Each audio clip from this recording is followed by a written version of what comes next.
national de la restauration collective? Quelles sont les missions du Conseil?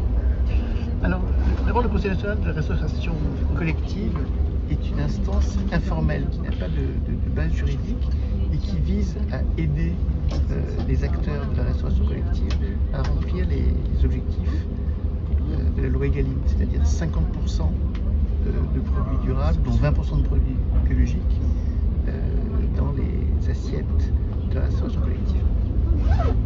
Et donc il associe tous les représentants de ce secteur, depuis le monde agricole jusqu'aux acteurs de la restauration collective publique et privée, et puis bien évidemment tout le monde de la santé, les nutritionnistes, le monde de l'environnement et le département ministériel concerné. Donc c'est une instance assez importante qui se réunit pour essayer d'avancer sur ces sujets et de proposer des solutions aux acteurs pour les aider à atteindre les objectifs, mais également au pouvoir public. Donc c'est vraiment une machine à trouver des solutions sur un sujet qui n'est pas simple. Et des solutions, aujourd'hui, on a entendu, je vous ai invité à un séminaire dédié aux résultats d'un programme de réduction du gaspillage alimentaire et des déchets en établissement de santé, centre hospitalier, EHPAD, au centre hospitalier de Blois. J'ai été très heureux que vous y participiez, que vous y interveniez. Est-ce que vous avez été surpris par les témoignages, notamment des établissements qui sont rentrés dans cette démarche d'accélération de la réduction du gaspillage et des déchets? Alors, j'ai été surpris, oui, parce que j'ai trouvé que les objectifs qui avaient été atteints en matière de réduction du gaspillage dans le secteur hospitalier et le secteur médico-social étaient particulièrement élevés. Et je ne pensais pas qu'on arrivait sur des périodes aussi resserrées, avec toute la perturbation en plus de la Covid, à avoir des chiffres aussi significatifs. Et je trouve ça merveilleux parce que ça donne des marges de manœuvre tout à fait importantes pour justement s'engager dans la démarche Egalim, c'est-à-dire des produits de meilleure qualité, à la fois pour les patients, pour améliorer la santé, la qualité, le bien-être des gens qui sont dans ces établissements, et puis aussi pour réussir la transformation agroécologique de notre agriculture. Moi, je trouve ça vraiment très, très important, et ça montre que même dans un secteur qui n'est pas le plus en avance dans l'atteinte des objectifs Egalim, il y a des choses formidables qui se passent, et que si on se débrouille bien, on peut avancer de manière très, très significative.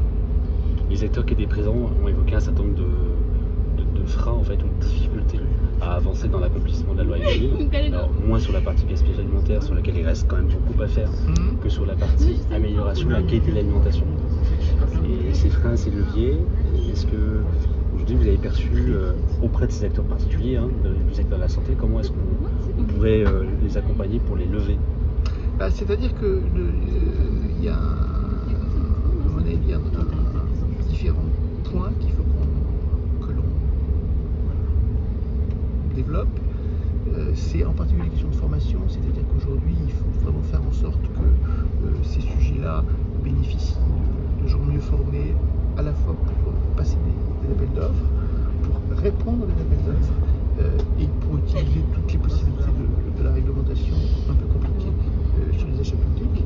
Donc, mais là, c'est la question de formation. Je pense qu'il y a également tout un travail sur les métiers de cuisinier dans la restauration collective, qui sont des métiers qui peuvent être formidables, mais qui aujourd'hui ne sont pas suffisamment considérés.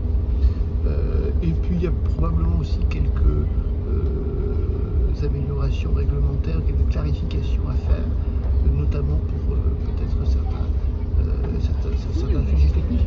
Mais je trouve que le principal sujet, c'est probablement la formation des œuvres, et puis mettre en contact ceux qui veulent produire davantage de produits locaux et de produits bio, et ceux qui veulent en acheter. Parce que ce qui m'a beaucoup frappé aujourd'hui, c'est que le patron du groupement d'achat disait: nous, en achetant ce qu'on achète, c'est-à-dire dans une grande région et des départements voisins, on achète des quantités considérables, et les acteurs locaux ne sont pas toujours en capacité de répondre parce qu'on achète des volumes trop importants.